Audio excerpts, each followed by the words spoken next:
महाकाय सूर्यकोटि समप्रभ निर्विघ्नं कुरु मे देव सर्वकार्येषु सर्वदा। भारतम जयतु संस्कृतम AP Sanskrit studies YouTube channel को समस्त को स्वागतम।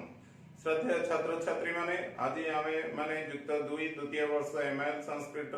गद्य भागस्थ सुश्रुतस्य यंत्र शस्त्र कर्माणि द्वितीय भाग रे किछि अंशर आलोचना करिबा। एठारे आजिर आलोच्य गद्य भाग एठारे तुम पई उल्लिखित अछि। पढ़ी नेबा। प्रथमे कोन लेखा अछि? सुश्रुत संहिता कीदृशी रचना? अष्टांगायुर्वेदस्य शल्यकर्म प्रधानः एष ग्रन्थः। कि नाम शल्यं? सळति शल्यवत् तुदति इति शल्यं। तस्य निरसनं शल्यकर्म। शस्त्रज्ञस्य लक्षणानि विवृणोति सुश्रुतः इत्थं। शौर्यम् आशुक्रिया शस्त्रतैक्ष्ण्यम् अश्वेत वेपथुः असम्मोहश्च वैद्यस्य शस्त्रकर्मणि शस्यते। प्रथमे ऊपर लिखित गद्यांश को देखिबा। सुश्रुत संहिता कीदृशी रचना? सुश्रुतस्य संहिता सुश्रुत संहिता षष्ठी तत्पुरुष सकण विभक्ति कर्तरी प्रथम जेहेतु यह स्त्रीलिंगांत पद तेणु करे लेखा है कीदृशी रचना अर्थात सुश्रुत संहिता की प्रकार लेखा।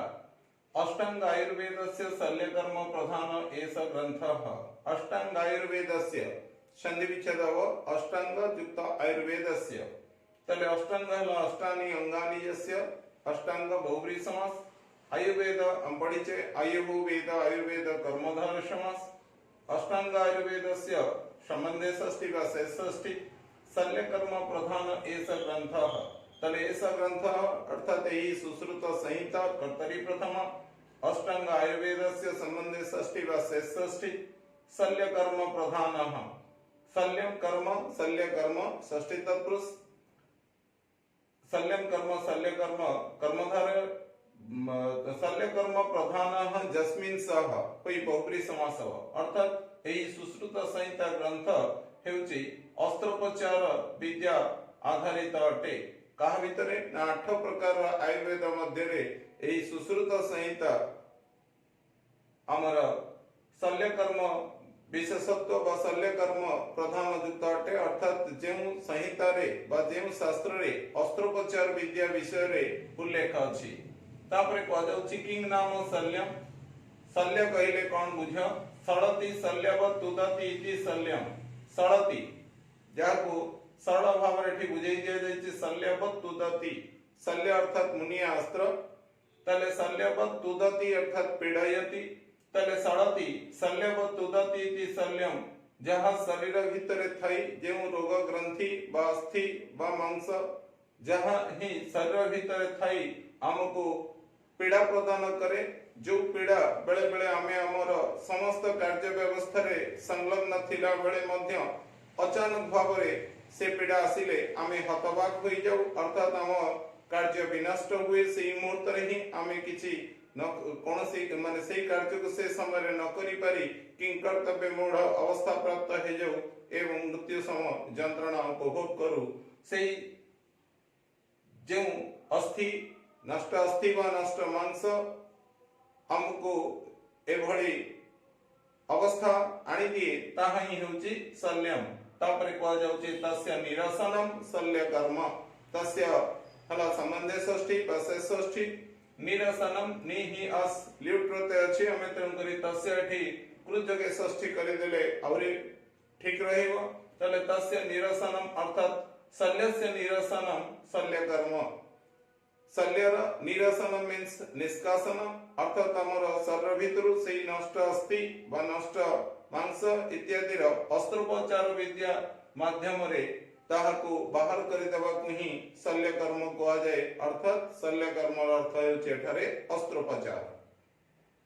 तापरे कहा जाउछि शस्त्रज्ञस्य लक्षणानि विवृणोति सुश्रुतः इत्थं। सुश्रुतः अत्र कर्तरी प्रथम इत्थम अव्यय शब्द जार अर्थ हेउछि एही परि सुश्रुत एही परि भाव रे शस्त्रज्ञस्य लक्षणानि शस्त्रं जानाति इति शस्त्रज्ञ उपपद तत्पुरुष समास कमा तस्य शकणव्यक्त्येव संबंधे षष्ठी भाषे षष्ठी शस्त्रज्ञर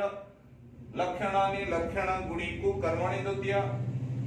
विवृणोति एही प्रकारे कहिचन्ति तले सुश्रुतः शस्त्रज्ञस्य लक्षणानि इत्थं विवृणोति सुश्रुत शस्त्रज्ञर लक्षण गुड़िको एही प्रकारे कहिचन्ति तले एठारे शस्त्रज्ञ जो आमे विग्रह कले शस्त्रम जानन्ति इति शस्त्रज्ञ एठारे अर्थ दृष्टिरु ताहा सेते समीचीन होनी ताहाको आउ टिके अधिक जदि कहिवा शस्त्रस्य प्रयोग विद्याम जानन्ति इति तो कारण शस्त्र को जे देखिछि से शस्त्रज्ञ छुरी कैंची ब्लेड छुंची इत्यादि शस्त्र ताहाको जे देखिछि से शस्त्रज्ञ कहा जाय न पारे तार प्रयोग विद्या को बा व्यवहार विद्या को जे कर्म कौशल रे किभଳି ताको व्यवहार करा जाय से संपर्क ज्ञान जे रखिछि से ही शस्त्रज्ञ अटे ताले देखिबा सुश्रुत एठारे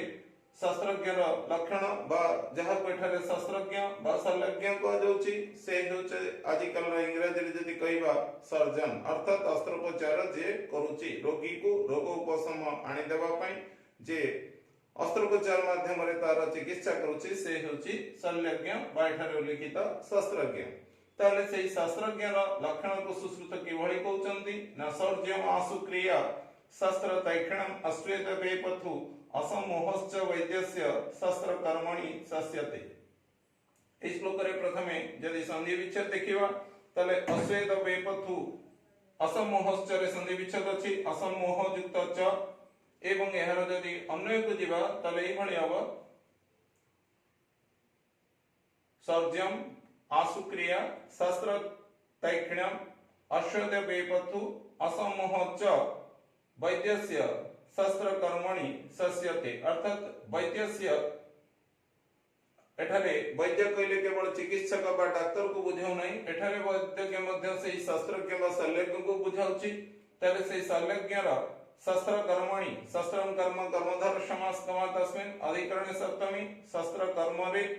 किम किम गुण रहिबा आवश्यक जो पांचटी जिंस एठारे लिखा जाइछि यदि देखिबा ताले से 5 बा 6 टी हबो कारण सौर्यम प्रथम आसुक्रिया द्वितीय शस्त्र तैक्षणम तृतीय अश्वेत वेपथु एटी दुईटा पार्ट बळी रहिछि अश्वेतः च अवेपथु च प्रथमे हबो अश्वेतः च वेपथु च दैट ताले अमता कर्म द्वंद्व समास हबो दुईटी विशेष्य थिबा दृष्टु तापरे हबो न स्वेद वेपथु अश्वेत वेपथु न तत्पुरुष समास बा न स्वेतः च न वेपथु च एभଳି ମଧ୍ୟ ଆମେ एकाथर द्वंद्व समास करि परिबा तले सेही अश्वेत वेपथु ये दुईटी पार्ट ही रहिछि एवं तापरे अछि असम्मोह नास्ति सम्मोह जस्मिन् सह वा जस्य असौ बहुब्रीहि समास तले एठी 5 वा 6 गोटी गुण क ख भाबरे यदि अश्वेत वेपथु को नबा तले 5टी गुण धरिबा यदि ताकू प्रत्येक गोटी गोटी धरिबा तले 6 गोटी गुण वैद्यर बा शास्त्रज्ञर शास्त्र कर्म रे आवश्यक पड़े गृहीत रहे तो देखिबा प्रथम आमे निज दृष्टि विचार करिबा एहर अर्थ कोन ही पारे सुरस्य भाव सर्जन सुर सुर अर्थात वीर वीर पाखरे आमे देखो साहसिकता तो एडी सुरस्य भाव सर्जन जेडा सुर पद रे सेंस प्रत्यय हेले सुर सर्जन पद निष्पन्न हेबो तले गोटे वीर पाखरे जे बडे साहसिकता देखा जाय बा दुस्साहस देखा जाय साहसिकतार सहित वीर समस्त युद्ध ठारो अनेक कार्यक्रम रे से सम्मुखीन हुए ठीक प्राण पछे जाऊ किंतु कार्य साधन हेउ ठीक सैन्य रे एठारे अस्त्रोपचार विशारद अर्थात सर्जन का पाखरे से शौर्य बा पराक्रम बा दुस्साहसिक बा साहसिकता गुण रहिबा आवश्यक कारण साहसिकता गुण नथिले से अस्त्रोपचार मध्य रे निजर पिता माता भाई बंधु पड़ोसी एपरिक कोनोसी मनुष्यर मध्य कटाकटी करी तार जे कोनोसी स्थानरु सेही शल्य को निष्कासन करिवा पई बा तार गोटे मनुष्य हिसाब रे आ गोटे मनुष्य को र कोनोसी अंश को काटी ता भितरे थिबा नष्ट अस्थि इत्यादि को शल्य को निष्कासन करिया पई समर्थ होवन्ते नाही तेनु करी गोटे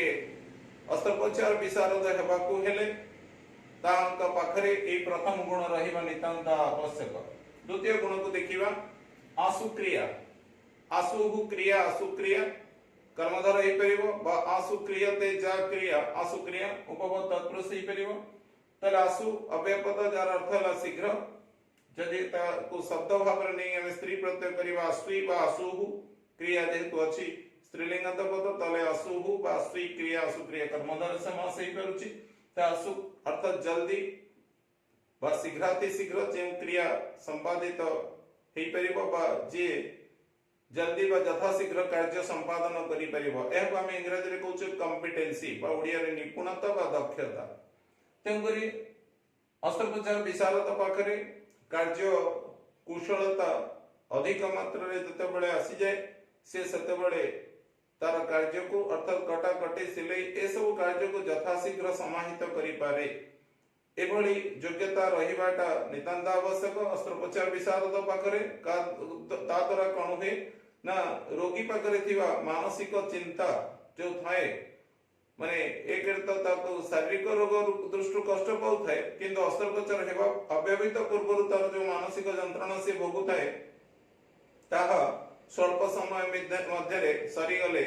तापरे तार से मानसिक रोग कमी जिबार आरंभ हुए तेनु करी चिकित्सा अस्त्रोपचार शल्यज्ञ पाखरे बा शस्त्रज्ञ पाखरे एई भली शीघ्र कार्य समाहित करिवार कॉम्पिटेंसी बा योग्यता बा निपुणता रहिबा नितांत आवश्यक तापरे जीवा तृतीय पॉइंट को शस्त्र तैक्षणम शस्त्रस्य तैक्षणम बा शस्त्राणाम तैक्षणम षष्ठी तत्पुरुष समास तैक्षणम वाला तीक्ष्णतायाः भाव जेंति हम करथिले सुरस्य भाव सर्जम सेंति तीक्ष्णतायाः भावम तैक्षणम तलेठी अस्त्रोपचार विशारद बा सर्जन जे अस्त्र गुड़िक व्यवहार करे कैंची छुरी इत्यादि से गुड़िक बा मुनिया किछि अस्त्र से गुड़िक ठीक भाव रे जो गुड़िक मुनिया अस्त्र थाए से गुड़िक ठीक भाव रे पॉइंटेड हेजिवा दरकार एवं जो गुड़िक धारु अस्त्र ताहा ठीक भाव रे धार थिबा दरकार एठारे हम उदाहरण नै परिबा जेते बळे प्लास्टिक सर्जरी इत्यादि दरकार पड़े भलो ब्लेड आनिया पई की अटेंडेंट को पेशेंट रा अटेंडेंट को डॉक्टर माने एडवाइस करंती कारण ता द्वारा स्किन बा मांस उठिला बेले रोगी को कष्ट बहुत कम हो एवं साधारण भाव रे आमे जो सेविंग्स होचे भलो ब्लेड यूज कले ताहा भलो भाव रे बेड को सफा करिवारे कार्य करे एवं किंतु यत्न तो निश्चित आवश्यक किंतु ता द्वारा भलो भाव रे कार्य ही परे एकाथरे के एवं नेल कटर एवं जेते छुरी कैंची दा कटोरी ए सब हमर जो जो कार्य पे व्यवहृत होछि सेतले धार ठीक थिले आमे कार्य को बहुत शीघ्र समाहित करि पारु उदाहरण स्वरूप दारे कदली पत्र काटिबा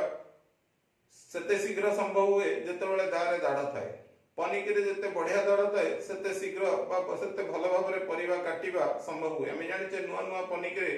मां भणीकर हाथ कटेनी किंतु दाढ़ आसी जाए आळू गाजर भली परिबा को काटले परवर्ती समय सेतर केयरफुल रही कि परिया काटे पड़े अदरवाइज अधिकांश समय तंकर क्षत सृष्टि हुए तेणु एठी शस्त्रर तीक्ष्णता रहिया दरकार जहा रोगी रो जो शल्य को निष्कासन करिवारे अधिक समय व्यतीत न होई कम समय रे एवं कम कष्ट रे रोगी को कम कष्ट हेबा माध्यम रे शस्त्रज्ञ व शल्यज्ञ तार कार्य को समाहित करिवा सरल होई जाय एवं चतुर्थ पॉइंट जो था हमें देखुचे दुईटी भाव रे अछि न स्वेद च न बेपथु च स्वेद घाय स्वेद बेपथुन बेपथु स्वेद अर्थात घर्म जेते बळे सर्जन अर्थात शल्यज्ञ व शस्त्रज्ञ ऑपरेशन थिएटर भितरे ऑपरेशन कार्य वा अस्त्रोपचार कार्य करुथिबो सेते बळे ता पाखरे कोनोसी प्रकारे घर्म वा स्वेद देखा जीवनी जोटा हमें कोचे फ्राइटेडनेस बा डरिवा रो गोटे प्रभाव से भली जिंस देखा जीवनी एवं बेपथु कंपीबा बा थरीबा एटा मध्य ता पाखरे देखा जीव नाही जते बळे प्रथम से क्षतटी को डिटेक्ट करछि एवं क्षतटी को जते अस्त्रोपचार करछि उभय समय रे ता पाखरे दुईटी जिंस आदौ देखा जीव अनुचित अटे ता पाखरे भय सूचनाकारी घर्म जात हेउनथियो बा से कोन समय रे ता शरीर रे कंपन बा सिहरण खेलु नथिबो जेमते हमें कोचे रुममूल टांकरी उठिबा ए सब आसु नथिबा दरकार कारण प्रथम हमें जहां कहिचे सूर्य बा वीर रो भावता पाखे रहिबा नितांत आवश्यक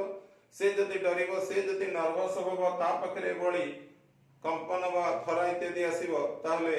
जो अंश को से काटिबा कथा बा जो अंश रे फोड़िबा कथा ताहा इतस्तत ही जीव एणे तेणे ही जीव एवं ता द्वारा रोगी को कष्ट अधिक हबो बा रोगी रो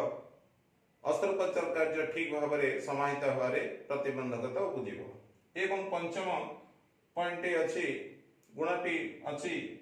न सम्मोह सम्मोह बा नास्ति सम्मोह जस्मिन् स बा जसे असो तले सम्मोहन अवस्था अर्थात सेंसलेस ही जीवा संज्ञाहीन जदि ऑपरेशन कार्य करुथिबा बेले एई बळी भय इत्यादि आसीबा द्वारा निजे चिकित्सक बा अस्त्रोपचार विशारद जदि कोनोसी प्रकार संज्ञाहीन होई पड़े ताहले सेठरे रोगी पड़ी रहिबो एवं निजे चिकित्सक मध्य सेठरे रोगी हिजो अर्थात ऑपरेशन थिएटर रे डॉक्टर पई मध्य बेड रा आवश्यकता पड़िबो तंकरी आदौ से भली न हवा गुणा बळी चिकित्सक पाखरे बा शल्यज्ञ बा शस्त्रज्ञ पाखरे रहिबा नितांत आवश्यक से कोनोसी प्रकार रोगी शरीर भितर बाहरथुबा पूज बा रक्त इत्यादि रो जो बद गंध बा दुर्गंध निर्गत हेउथिबो एवं तार भितरु से कार्य को से शल्य को बा शस्त्र शल्य को निष्कासन कला बेले ताकू जति के होशियार ही से कार्य करिवा कथा यत्न पूर्वक कार्य करिया कथा सेते बेले ए रक्त ए पूज इत्यादि रो दुर्गंध बा बहन बोही जीवा इत्यादि को देखी से जे बड़ी निजको निजे कोनसी मानसिक स्तर रे कष्ट न पाए तार कार्य जहा से समय से कार्य को से कंसंट्रेशन र सह डेडिकेशन बा डिवोशन र सह समाहित करिवार नितांत आवश्यकता अछि ता द्वारा से कार्य से भला भाबरे करिवा गुणावली ही द्वारा ही से दिन को दिन रोगी मानक महल रे प्रशंसित हो जस ख्याति निज पाई से अर्जन करिवो एवं आमे जानिचे डॉक्टर को